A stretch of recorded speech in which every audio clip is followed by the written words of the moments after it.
My name is Claire Aldridge. I'm 38 years old. I'm a CPA. And last September, I stood in the doorway of a ballroom I had quietly bankrolled, wearing a blue dress I saved for client dinners, and listened to a room full of relatives murmur that I was the cold, difficult daughter who had never once shown up for her family.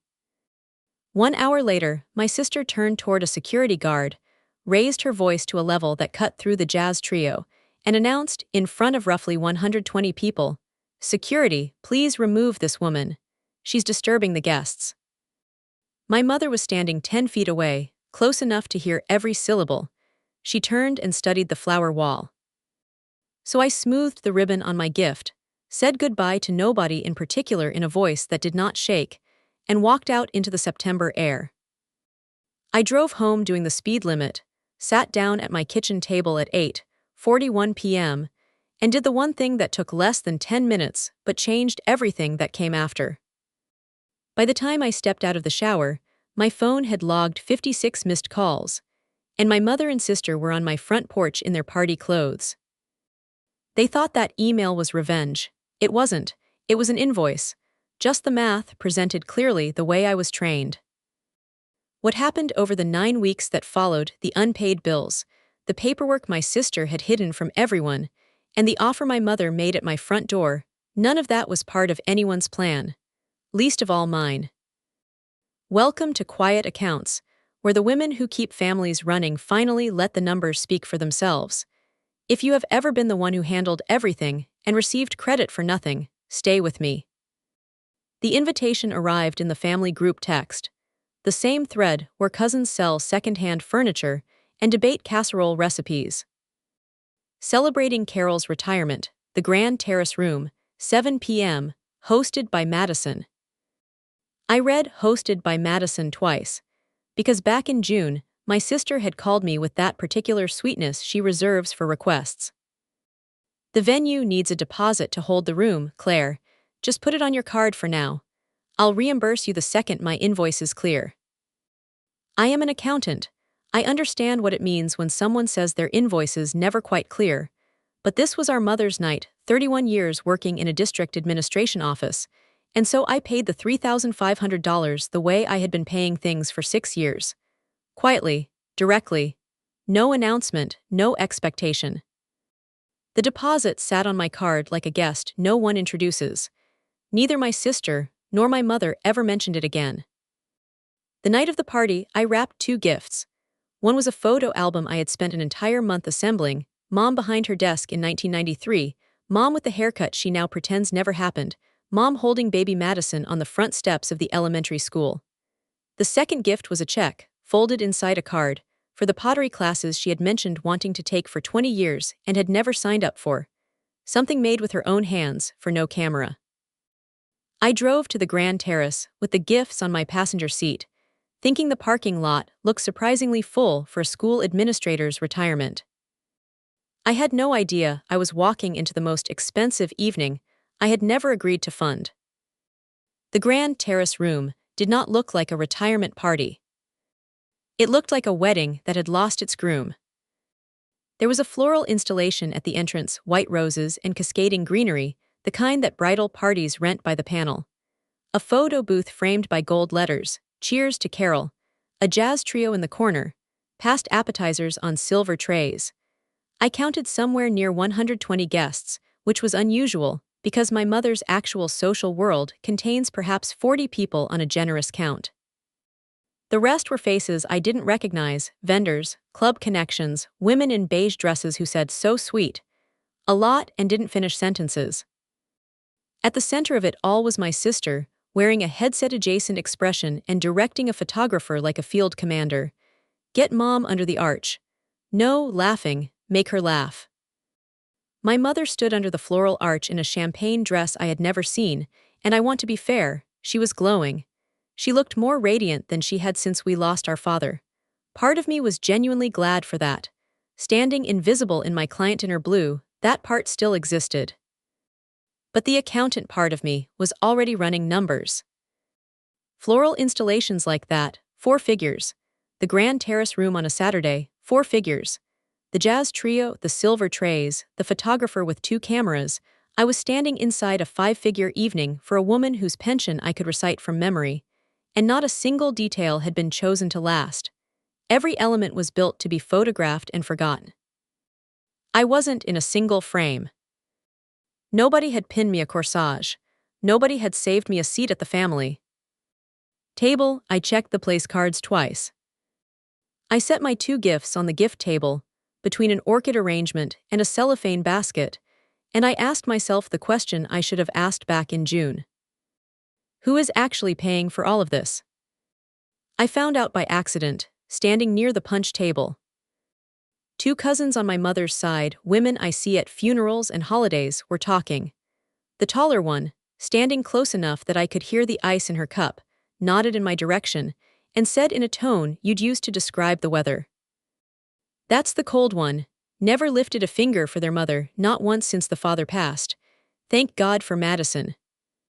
The other woman made a sound of agreement, a small, sanctioned hum. I stood there holding a glass of sherbet punch. I did not feel stabbed. I felt the way you feel when you find a bank statement with your name on it that describes purchases you didn't make. Never lifted a finger. 3 years ago, I had written a check for $8,400 when the roof of my mother's house developed a leak that was turning her bedroom ceiling gray. I never mentioned it at Thanksgiving. I never mentioned it at Christmas. I had simply paid the contractor directly and moved on.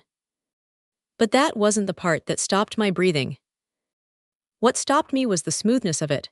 The woman didn't say it like gossip. She said it like a fact the family had ratified years ago, something so settled it wasn't even interesting anymore. Sentences that smooth don't happen overnight. They get written, repeated at enough Thanksgivings and christenings that eventually someone can say them at a punch bowl without looking around first. I looked across the ballroom at my sister, laughing under the flower arch with her arm around our mother, both of them turning toward the camera. And for the first time in 6 years, I stopped wondering why people believed it and started asking who had been telling it. I decided to do something simple. I decided to hug my mother.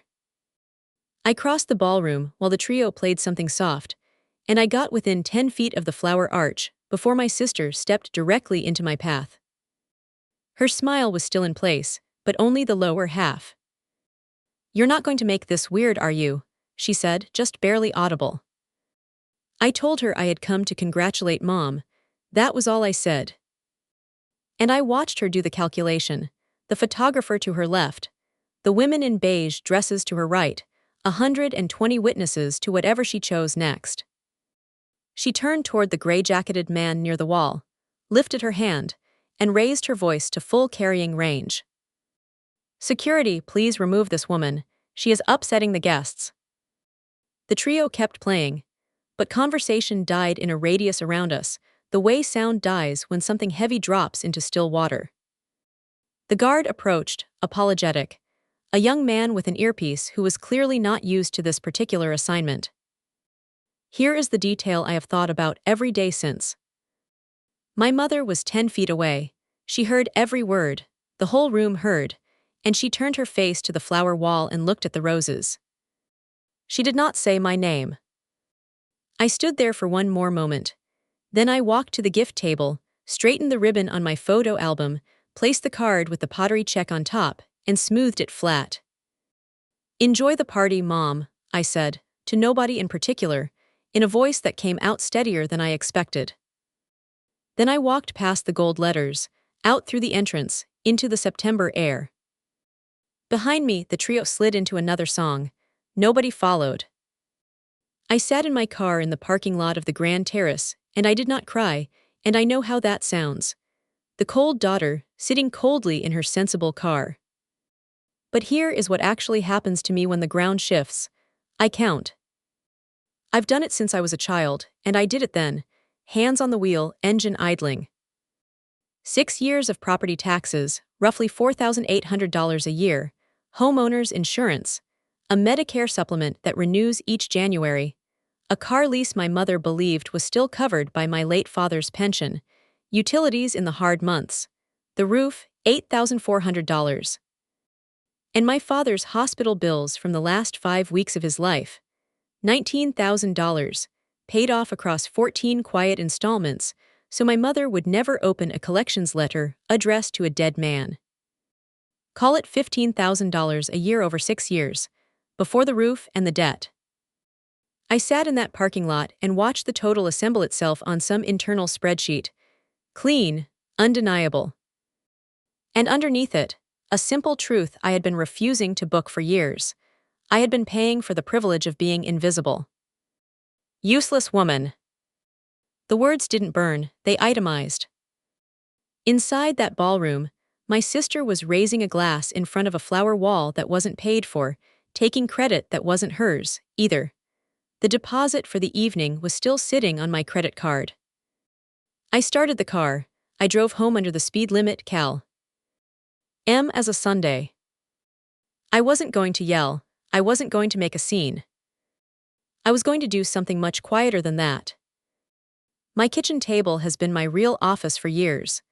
At 8:41 p.m., it became a courtroom, a bank, and a notice of termination all at once. I opened my laptop. My dog, Pepper, settled on my feet the way he does when I work late. I wrote the shortest important email of my career. I addressed it to the full family thread, all 28 relatives who had watched me escorted out of a ballroom an hour earlier, and added my mother and sister at the top. Subject line, effective tonight. No greeting. Effective tonight, I am resigning as Mom's unpaid financial manager, a role I have held since Dad passed 6 years ago. All automatic payments from my accounts, property tax, homeowner's insurance, Medicare supplement, car lease, utilities, will end at the close of this billing cycle. A one-page summary of the past 6 years is attached for the family's records. The $3,500 deposit for tonight's event is currently on my credit card. The signed contract is in Madison's name. Please direct all financial matters to Mom and Madison, who I understand has been managing everything. Eclairs. The attachment was one page because the truth generally is. Line items, dates, the roof, the hospital debt. At the bottom a total, $114,000 give or take. No adjectives anywhere in the document. Adjectives are my sister's currency, numbers are mine, and numbers don't need a microphone. I read it twice, not to soften it but to verify the math. The math was right. It had been right for 6 years, sitting quietly in the dark with me. I clicked send at 8:41 p.m. Then I closed the laptop and went to take a shower like a woman with nothing on her calendar. Which, for the first time in 6 years, I was. I take long showers when I've finished something large. I stayed in until the water turned cool, dried my hair completely, moisturized like a woman with functional boundaries, and walked back to the kitchen around 8:45. My phone was lit up like a slot machine hitting a jackpot. 56 missed calls. Madison, 17 times. Mom, 11. My Aunt Renee, 8. My Uncle Gary, 6. Cousins I hadn't spoken to since my father's funeral, including, I want this noted for the record, the woman from the punch bowl. There were voicemails. Madison's first was a remarkable specimen of panic dressed in sweetness. Claire, hey, I think your email got hacked. Or look, whatever this is, just call me. We can fix the wording. People are reading it. Mom is really upset. 3 hours earlier, this same voice had announced, remove this woman, at full volume in front of a jazz trio. My Aunt Renee's voicemail was different. 3 sentences. One of them was, good for you, honey. And then, buried beneath the avalanche, a text from a number I didn't recognize. The Grand Terrace events line after hours. Ms. Aldridge, attempting to reach Madison Parker regarding tonight's outstanding balance. Your card is listed on the deposit. Please advise. Outstanding balance. I stood in my kitchen in my robe, hair still warm from the dryer, reading that phrase. And somewhere beneath my ribs, a small, cold bell began to ring. The party wasn't paid for. Headlights swept across my kitchen window at 9:10 p.m. I live 12 minutes from my mother and 15 from the venue. Apparently that is exactly how long dignity lasts in a financial emergency. Through the front window, I watched 2 women come up my walk in the finest clothes of their respective lives. My sister still in her hostess dress, phone glowing in her hand like a weapon she hadn't figured out how to fire. And behind her, my mother, still wearing her corsage. Someone had pinned it on her when the evening was still perfect. Madison knocked the way people knock, when they need something immediately. Pepper gave one low sound, and looked at me for direction. And I just stood there for a moment in my own warm kitchen, taking in something I had never once witnessed in 6 years of paying that family's bills. They had come to me, not a text asking where to send money, not a thread notification with my name appearing only under "Can you cover?" My mother and my sister on my porch at night, needing something only I could give them. And for the first time, that thing wasn't my account number, it was my silence back. They wanted the email unread, the total unmarked, the quiet daughter returned to her quiet corner. I looked down at Pepper. "That's not for sale anymore," I told him. He seemed to understand. I tightened the belt on my robe and opened the door. Madison came through the doorway talking, which is how she enters every room. "Okay, here's what's going to happen. You're going to send a follow-up message saying the figures were a draft, a projection, and that emotions ran high. That's all, 10 minutes. "No," I said, "just that." It was genuinely fascinating to watch her recalibrate in real time, the way a navigation cyst. M responds when you refuse to make the suggested turn. She shifted into warmth. "Claire, we're sisters, tonight got out of hand. The security thing was a misunderstanding, you know how events are." When warmth didn't move me, she reached for a different instrument entirely. "You realize everyone is going to think you've come unhinged, airing family finances on a group thread. People are going to question your stability." Through all of this, my mother stood on my doormat, still wearing her corsage, and said exactly one sentence. "People saw that email, Claire." Not, "Is it accurate?" Not, "Did you really carry me for 6 years?" Not, "Why didn't I know the roof cost $8,000? People saw. I looked at her for a long, quiet moment, and I understood something about the house I grew up in that I had been too close to see before. It was never about what was happening. It was about what the house looked like from the street. I kept my voice at the same register I use when a client's numbers don't hold up under daylight. "Everything in that document is accurate. If either of you can identify a single incorrect figure, I will send a correction to the full thread by morning."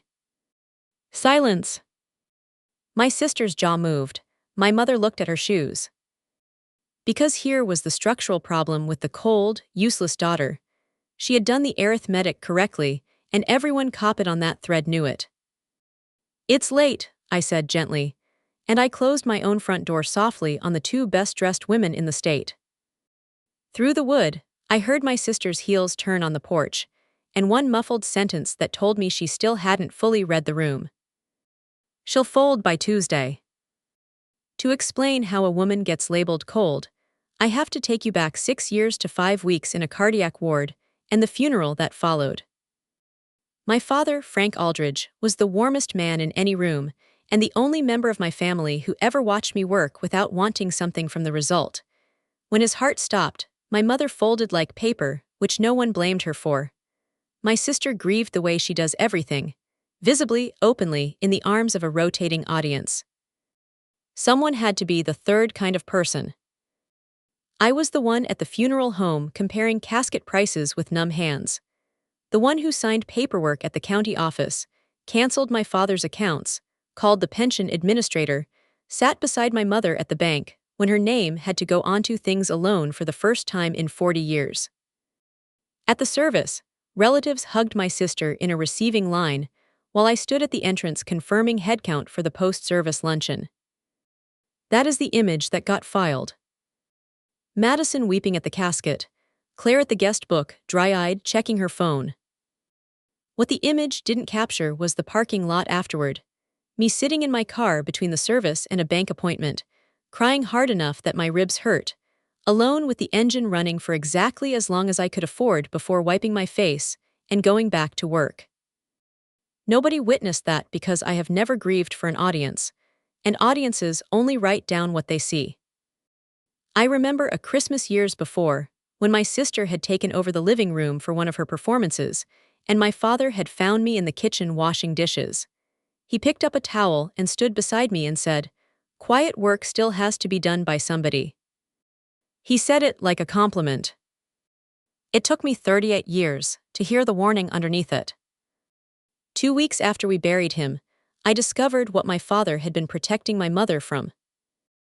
I sat at her kitchen table and opened the drawer she'd been using as a filing system, weeks of unopened envelopes, a modest pension, a mortgage nearly paid off but not quite, and hospital bills totaling $19,000, addressed to a dead man. My mother sat across from me with both hands around a cold cup of coffee and couldn't meet my eyes. I suggested we bring the family together, me, her, my sister, lay everything on the table and make a plan together. My mother, 60 at the time, grabbed my wrist and did the only thing that word truly describes. She begged. "Please don't tell anyone. Please. Your father would be humiliated if people knew he left me like this." "What do you do with that?" "You tell the family anyway and remove the one thing a grieving widow has left, the way things appear from the outside. Or you build the machine in the dark." I built the machine in the dark.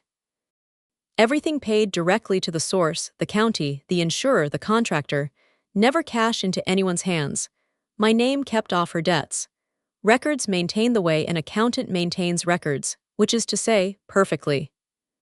I had asked for daylight and been begged into the dark by a woman in grief. And if you had been sitting at that table, you would have made the same choice. About $15,000 a year, the roof in year 3, the hospital debt in 14 installments, 6 years. The Chine ran so quietly that the family eventually forgot anyone was running it, or decided someone else was handling it, or decided I had never helped at all.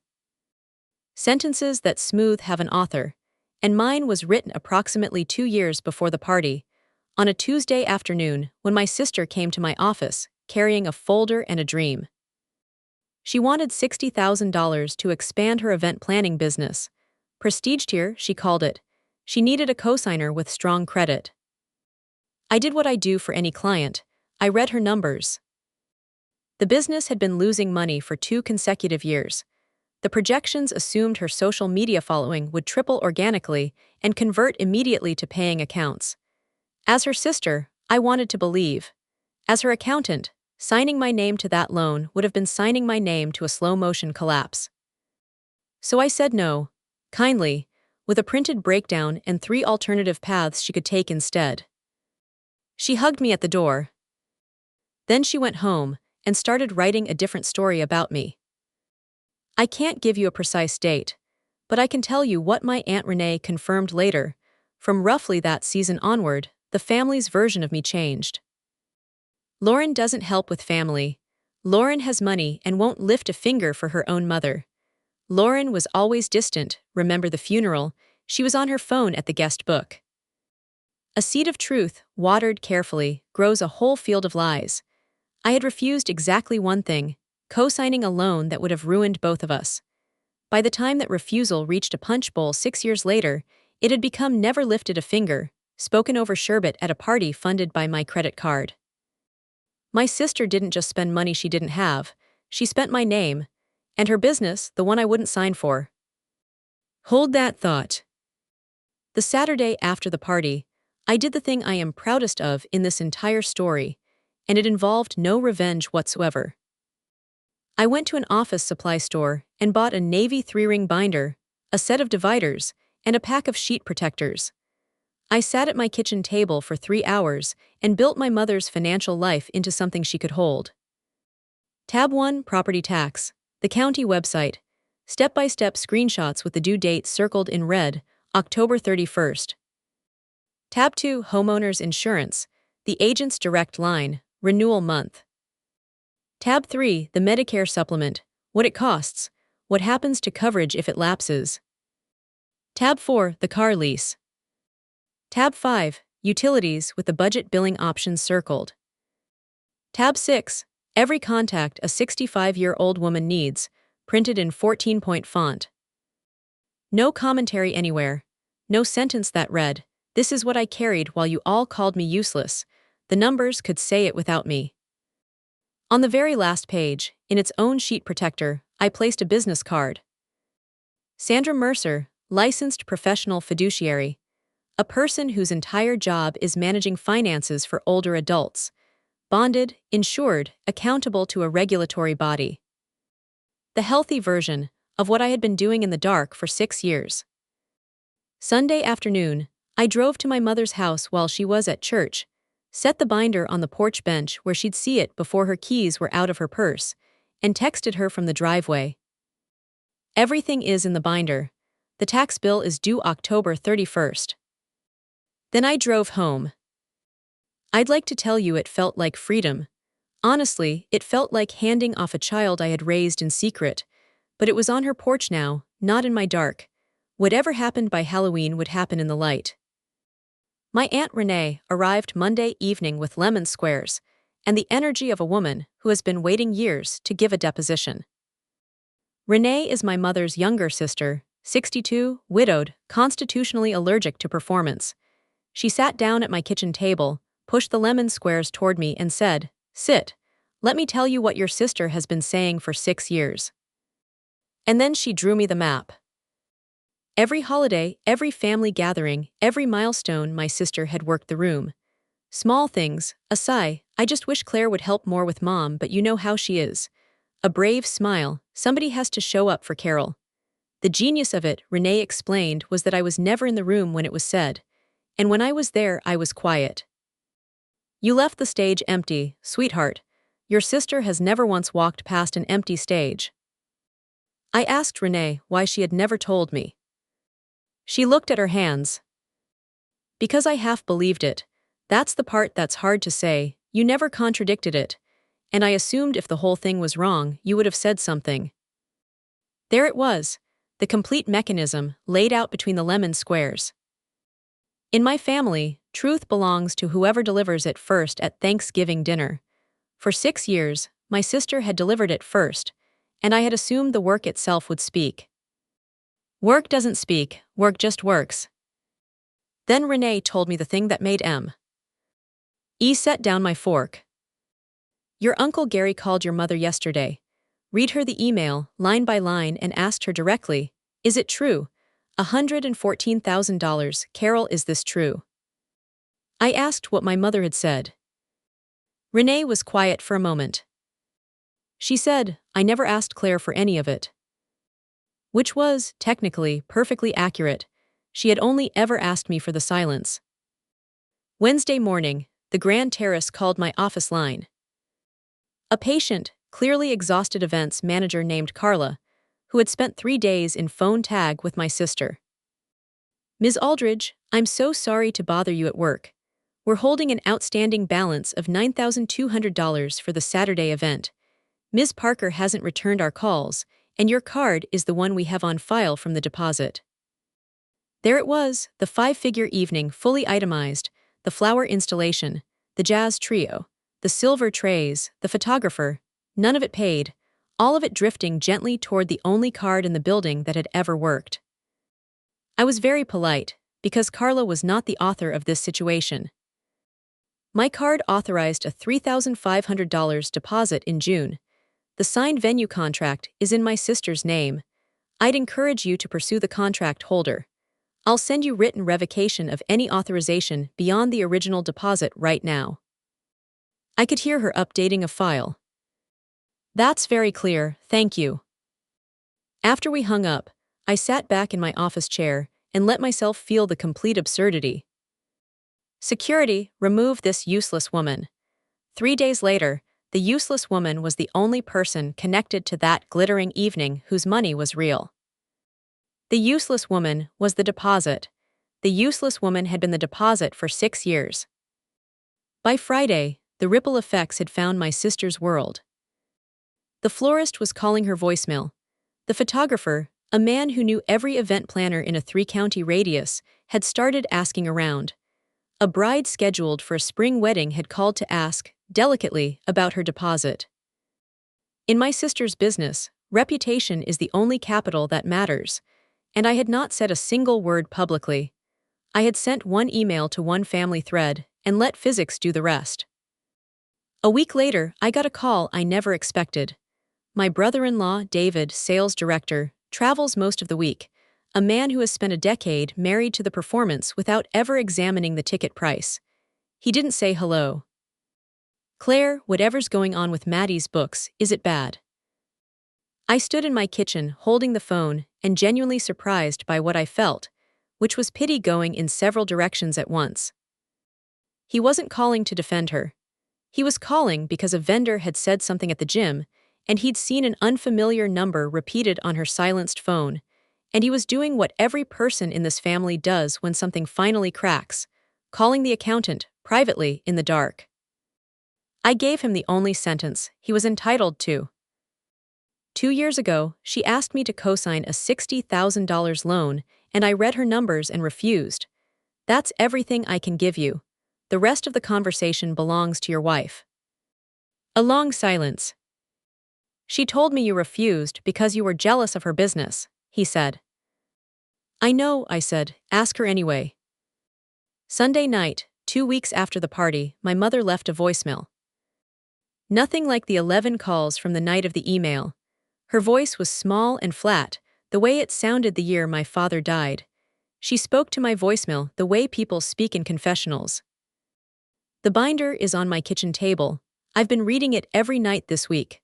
Lauren, Claire, I don't understand half of it.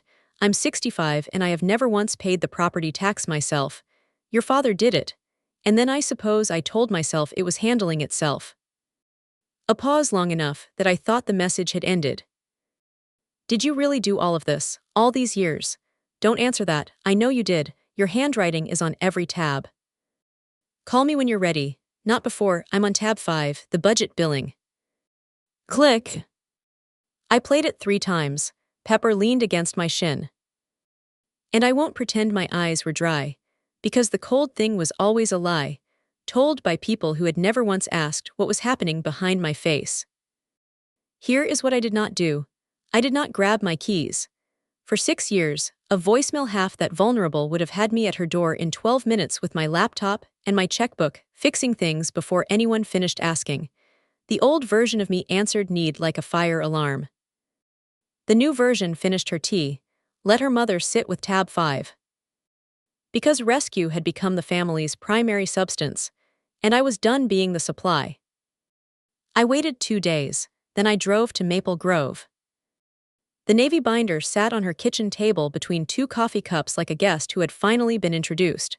She had sticky notes in it, small yellow tabs in her handwriting, one marking the county website. One on the insurance section that simply said, Agent equals Karen. She'd been in it every night. She had made coffee in the good cups. And then she folded her hands and produced the sentence she had clearly been rehearsing, and it was precise enough to tell me exactly where we still were. Families help each other, Claire. I just don't understand why you needed credit for it. Credit. I looked at my mother, this woman I love, and I saw the architecture complete. In her world, there are only 2 categories. Help, which is invisible and infinite and simply appears like weather. And credit, which is what self-serving people demand. 31 years running an office. 40 years married to a man who managed every dollar. She had never once been shown the machinery of her own life. Money was a thing that worked out. Someone always made it work out. I didn't argue. You cannot audit a worldview across a coffee cup. Instead, I asked one question. Quietly, the way you hold out a mirror. Mom, what do you think the property tax on this house runs annually? Just guess. She smoothed the tablecloth. A few $100s, maybe. I opened tab 1 and turned it toward her. $4,800 a year, 6 Octobers in a row. My mother looked at the page for a long moment, and something more painful than shock moved across her face. Not that she hadn't known, but that she could have known any year she chose to. And some part of her had voted, every year not to. We were on tab 3, when the front door opened without a knock. My sister walked into the kitchen carrying a leather portfolio and the scent of vanilla and crisis, moving directly to the head of the table as if it were a podium. And I have to tell you, As a professional, her performance was almost impressive. "Mom, you cannot accept her numbers at face value. She's an accountant. They can make figures say anything. Half of this is inflated. The roof was not $8,400. She's been waiting for an opportunity to weaponize her checkbook against this family, and the second your party gave her an opening." I cut in at the exact pitch I use when a client's narrative collapses under examination. "Which line is wrong? Name one and I'll pull the original receipt right now." She didn't name a line, because there was no line to name. Instead, her eyes went glossy on cue. Her voice dropped into a lower register. She knelt beside my mother's chair and said, "I planned every flower in that room for you, Mom, and she turned it into this." And my mother, who had just seen tab 1 with her own eyes, who had watched the actual figure sit in the air between us, wavered. Her hand went to my sister's hair. Her face turned toward me with the expression I had known my entire life. "Can't you just be the bigger person?" In our family, that phrase has always had one translation: "Can't you just be quieter?" Something in me went completely still, the kind of stillness that comes right before you find the error in a client's file. I could not win a performance contest against my sister. I never could, and trying would only confirm everything she'd said about me. So I stopped entering the contest. I stood to rinse my cup. As I crossed to the sink, I saw the portfolio she'd set on the counter, the flap fallen open an inch. Enough to see the bank logo on the papers inside.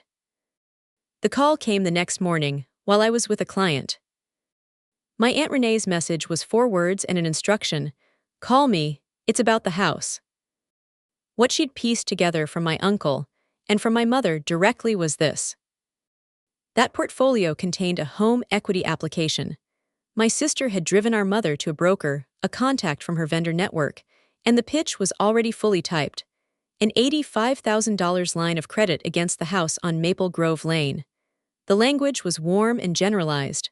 Consolidate, unlock potential, temporary bridge, appraiser available Thursday. The house my parents had purchased 34 years ago. The asset my father had spent his working life paying off, inch by careful inch. The last clean financial foundation my mother possessed. 30 years of a district salary, and a pension could not rebuild it if it failed. And my sister wanted to feed it into the same engine that had already consumed her vendor relationships, her studio lease, and a $9,200 party tab. I want to be precise about what I felt because it wasn't rage. Rage is for surprises. This wasn't a surprise. It was the next cell in a spreadsheet whose formula I had finally read all the way through. My sister wasn't a villain in the way stories usually mean. She was drowning quietly, expensively, the way people drown when the performance is their only collateral. And drowning people grab whatever is within reach. To her, the house wasn't our mother's security. It was the family's equity, and she was family, so it was family property. She'd probably convinced herself she would repay it, the way she'd convinced herself about the $3,500 deposit. And the venue balance and the florist. But a lifeline tied to a drowning person doesn't rescue them. It pulls the boat under too. And the boat in this case was a 65-year-old widow who had just learned that her annual property tax was not, in fact, a few $100s.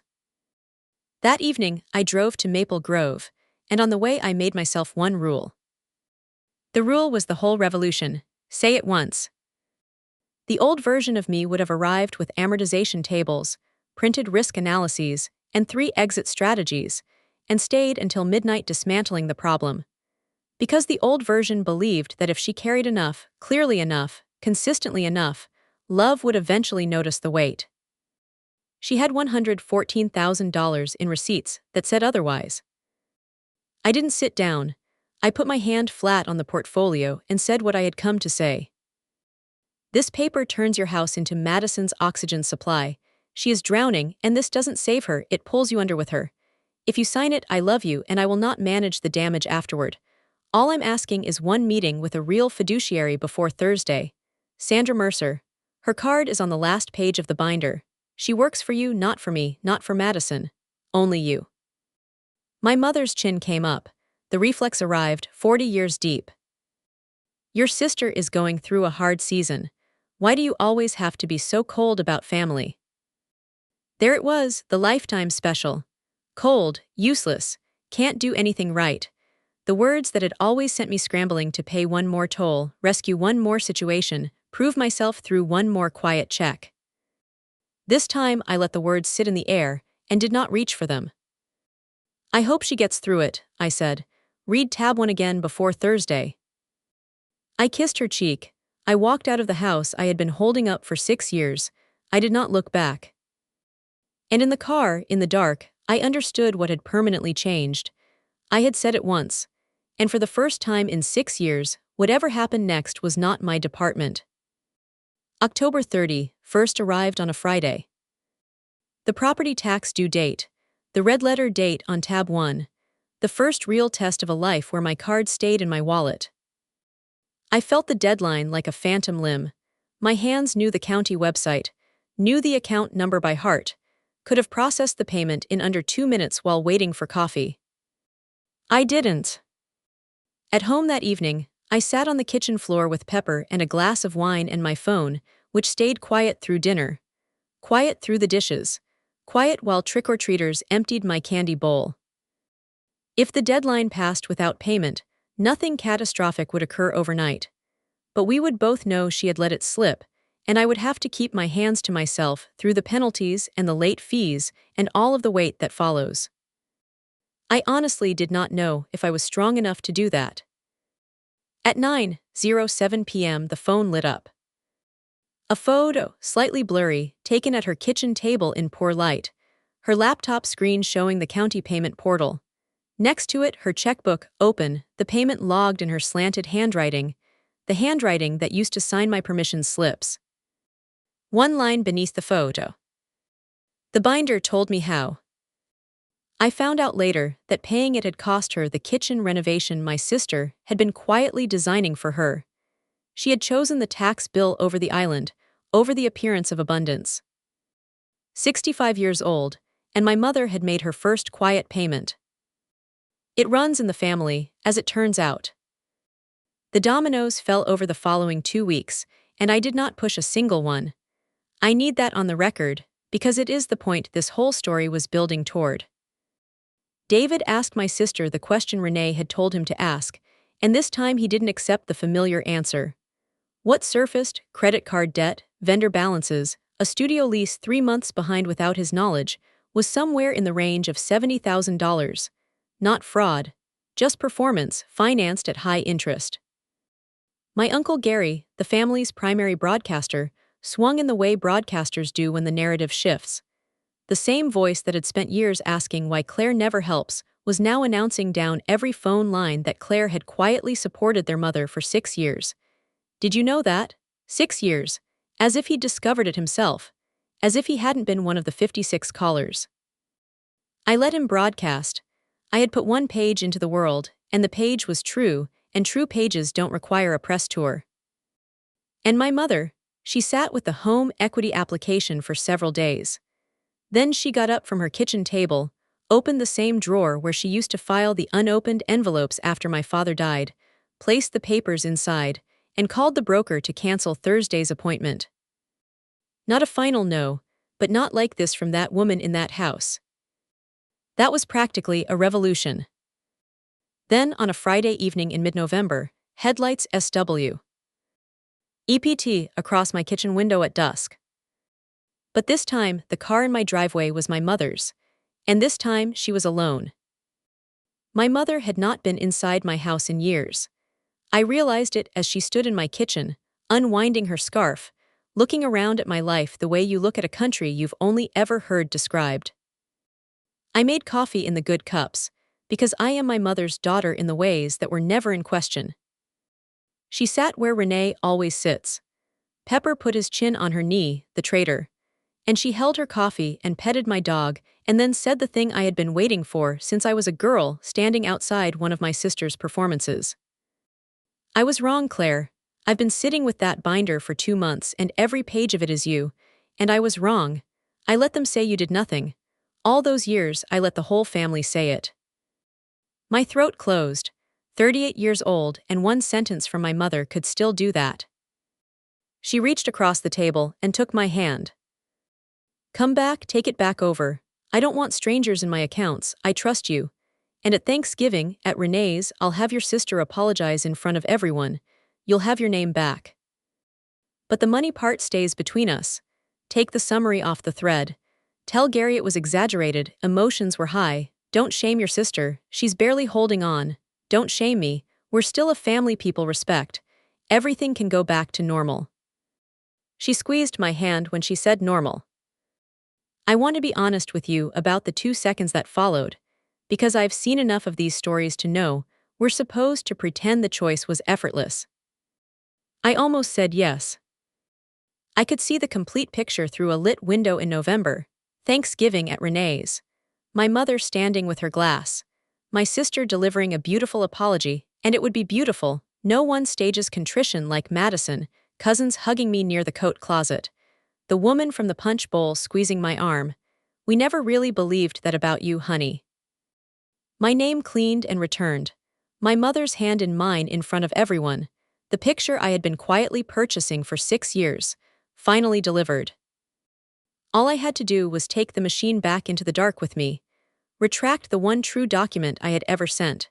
Become again the daughter whose love arrived by auto-pay, visible to no one, deniable by everyone, useful and useless in the same sentence. Here is what stopped me. Not strength exactly.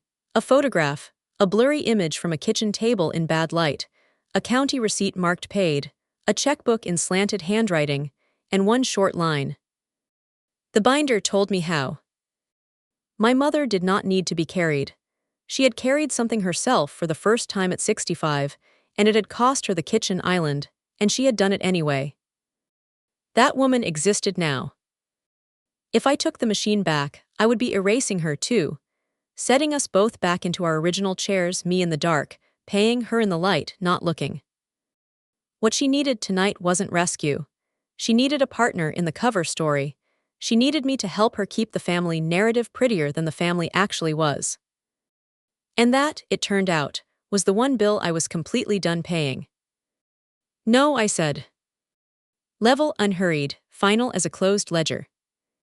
Her face shifted.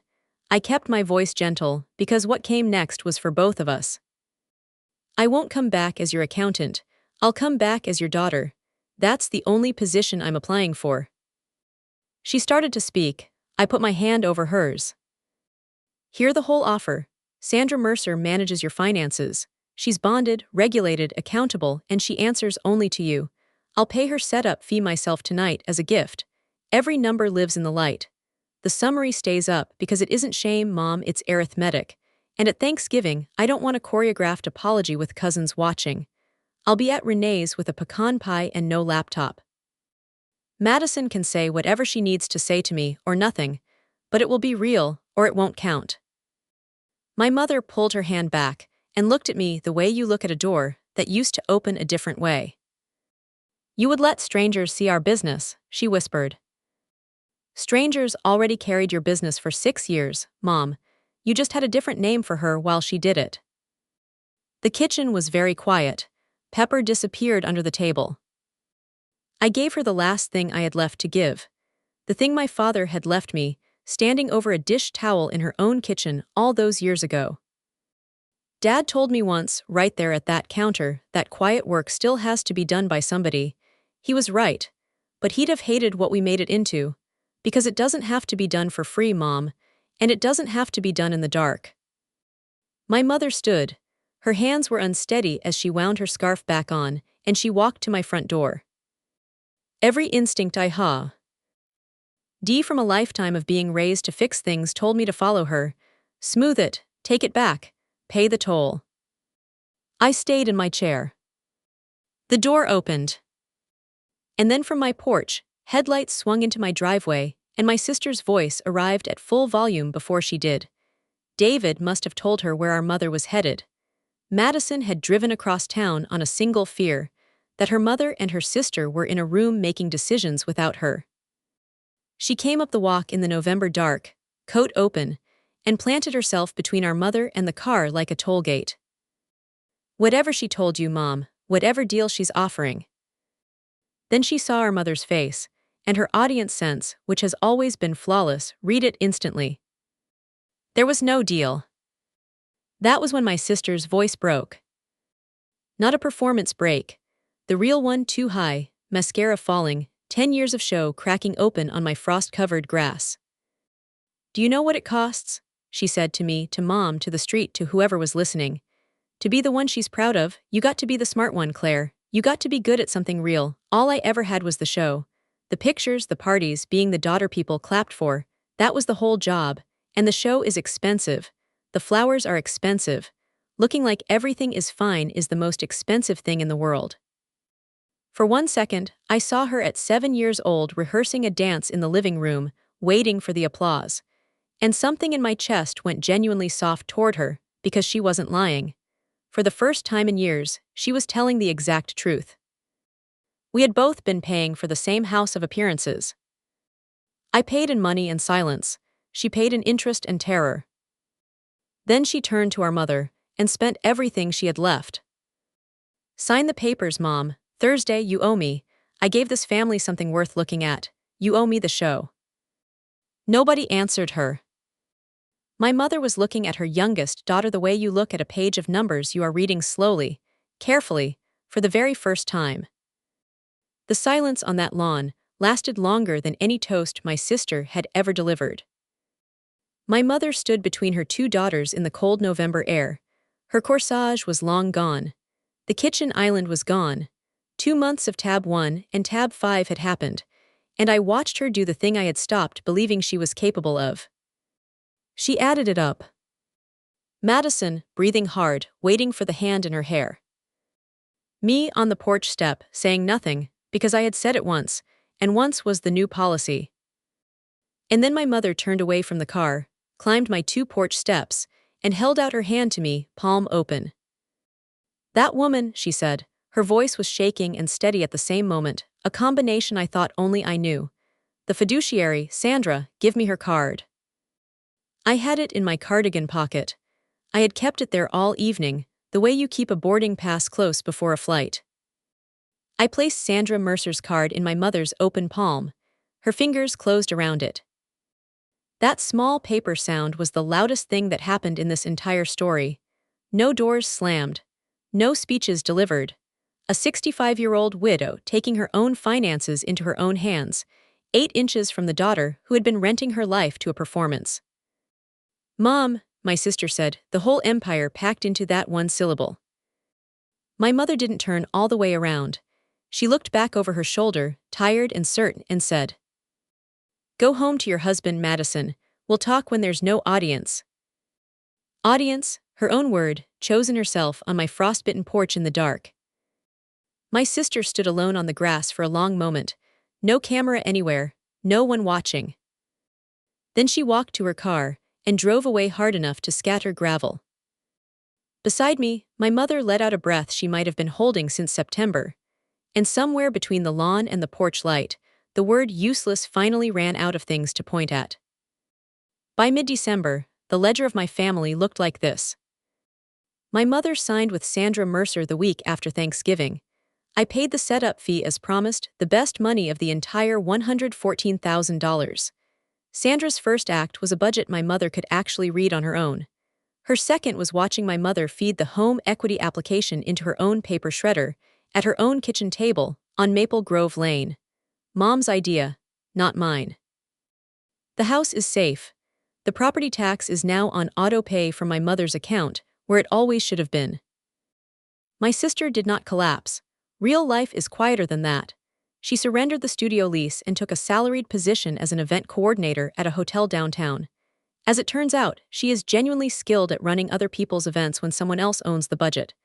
The Grand Terrace accepted a payment plan for the outstanding $9,200. David stayed. Their marriage is now their own business, managed with the books open. That is all I know about it and all I need to. At family events, my sister and I speak in short, civil sentences. There was no beautiful staged apology. I stopped shopping for one. Thanksgiving happened at Renee's, smaller than the Fairview room and better in every way. I brought the pecan pie and no laptop. My Uncle Gary boomed about how he'd always known I was the dependable one, and nobody corrected him, because loudspeakers don't take corrections. The lemon squares were, objectively, more important. My mother goes to pottery class on Tuesday evenings. She cashed the check from the gift table, the one that survived that whole glittering, unpaid night, and she has made me 3 lopsided, gorgeous bowls that sit on my office desk where clients can see them. When people ask, I say, "My mom made them." And I hear how that sentence sounds, like a woman bragging, exactly like that. One Saturday morning, a week before Christmas, my mother's car pulled into my driveway unannounced. I watched from the window as she came up the walk carrying 2 coffees from the drive-thru. Bought with her own card, from her own budget, tab 5. She will never know why that detail made my eyes sting before she reached the porch. Tucked under her arm was a small envelope, an early Christmas card, a cardinal on the front. Inside, no long letter, no relitigating. Just one line, in the slanted handwriting that pays the county now. An answer to a whisper from a punch bowl last September. You did it right. I placed the card in my kitchen drawer, the same drawer where I used to keep 6 years of her unpaid bills, in the dark. It lives there now instead. The drawer has never once asked me for money. These days I receive 1 phone call a week from my mother, and a coffee most Saturdays. 56 calls in a single night once, 1 call a week now. It's enough, it's real, nobody is paying for it. Here is what 6 years and $114,000 taught me. Being needed is not the same as being loved. And the people who only see you when you're useful will finally, truly see you on the day you stop. That's my story, 1 email, 56 missed calls, a navy binder on a porch bench, and a Christmas card that said, "You did it right." If you're the quiet one keeping a family running, let this be your sign. Love you have to purchase isn't love, it's rent. And you are allowed to stop paying it. If this story reached you at the right moment, share it with someone who needs it. Drop a comment below. Were you the binder person in your family, or did you know one?